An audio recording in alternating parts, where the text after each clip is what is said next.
Salvador Massa, médico argentino, 1886-1946.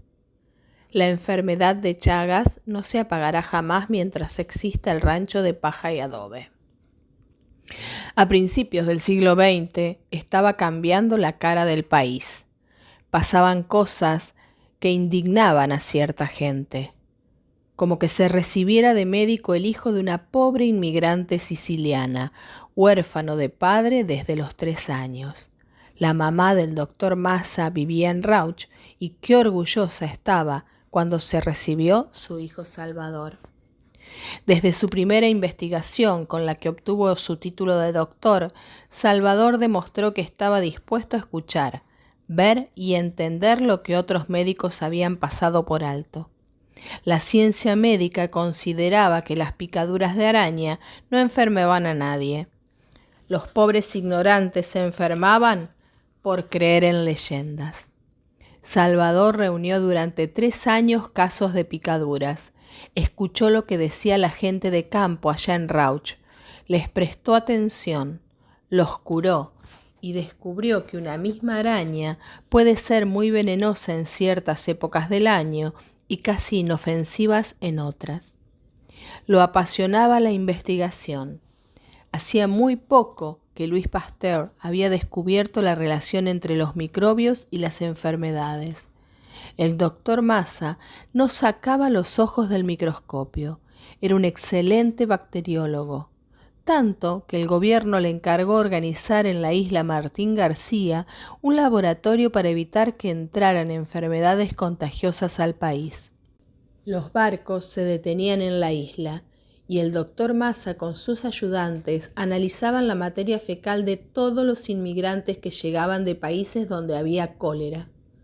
Por esa época visitaba la Argentina un científico brasilero, el doctor Chagas, que creía haber descubierto una enfermedad nueva. Sin duda, había encontrado un nuevo parásito que se alojaba en el corazón de los enfermos y al que llamó tripanosoma. Pero mucha gente pensaba que esos jóvenes bacteriólogos, entusiasmados con la novedad de los gérmenes patógenos, estaban descubriendo bichitos nuevos todos los días. Pronto se comprobó que el doctor Chagas se había equivocado al describir los síntomas de la supuesta enfermedad y ya nadie creyó en ese ridículo invento. El mal de Chagas no existía. Sin embargo, el doctor Massa se había hecho muy amigo del brasilero y estaba seriamente interesado en el tema.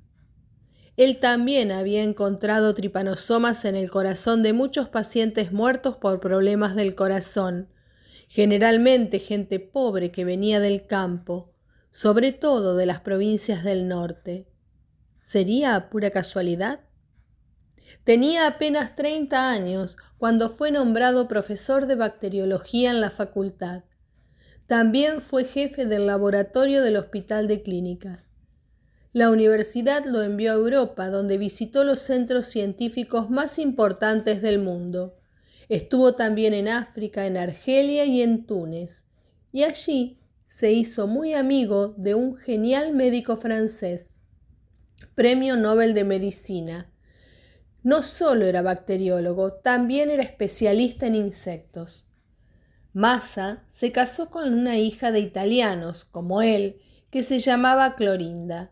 La chica tenía una gran admiración por la tarea de su marido y lo ayudó con todas sus fuerzas. El matrimonio no tuvo hijos. A la vuelta de sus viajes, el doctor Massa siguió investigando la cuestión del mal de Chagas. Cada vez estaba más convencido de que el brasilero tenía razón, a pesar de algunos errores.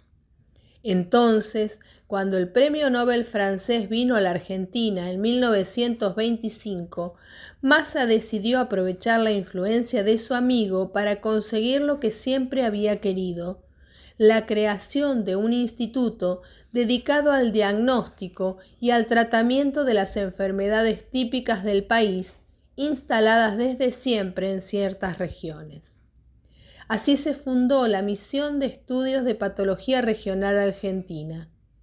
El doctor Salvador Massa y su señora se instalaron en Jujuy para estudiar de cerca, en el lugar de sus peores fechorías, al maldito tripanosoma.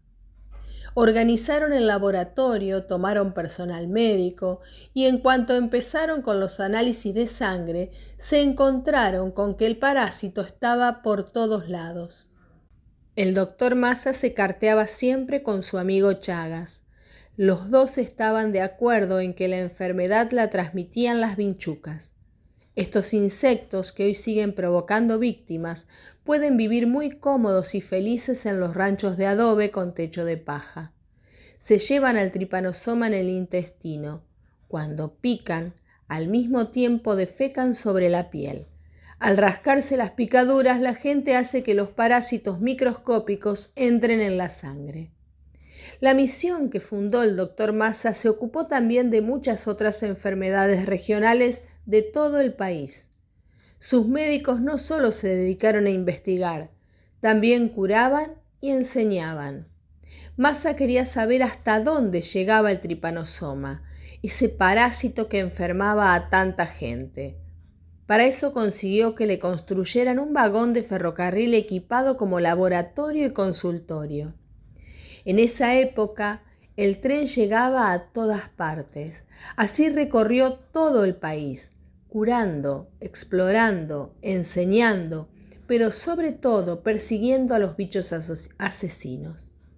Así descubrió que el mal de Chagas estaba distribuido por todas partes, hasta en la Patagonia. Donde había miseria, donde había viviendas humildes, había Chagas. Costó convencer a los profesores de la universidad de que la enfermedad realmente existía, pero al fin, con tanta información, no hubo manera de negarlo.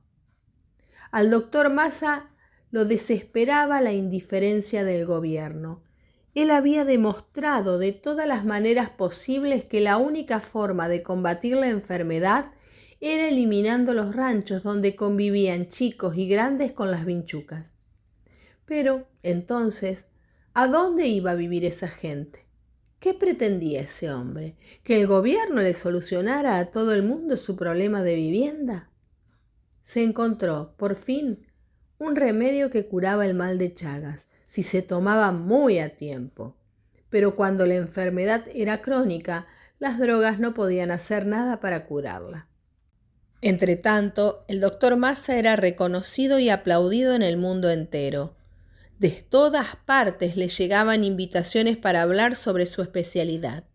La enfermedad que había ayudado a descubrir se llamaba ahora mal de Chagas Massa, y los médicos de toda América Latina estaban empezando a encontrarla en sus pacientes. En 1946, el doctor Massa estaba con su mujer en México, en un congreso sobre enfermedades regionales. Había estado el día anterior trabajando 7 horas en su microscopio. De pronto, le falló el corazón. Los terribles parásitos que había estado persiguiendo toda su vida se habían instalado en su propia sangre. Unos años después, murió su esposa Clorinda, también chagásica. Las historias de vida de este libro terminan siempre mostrando cómo después de su muerte, estos hombres y mujeres célebres siguieron beneficiando a la humanidad a través de su obra o sus descubrimientos. Pero lo que el doctor Massa empezó aún no está terminado. Somos nosotros los que tenemos que conseguir que su esfuerzo haya servido para algo. Todavía hoy existen en América Latina millones de personas que sufren el mal de Chagas Massa. Encontré esta historia en el libro Vidas Perpendiculares, 20 biografías de personajes célebres, de Ana María Schwa.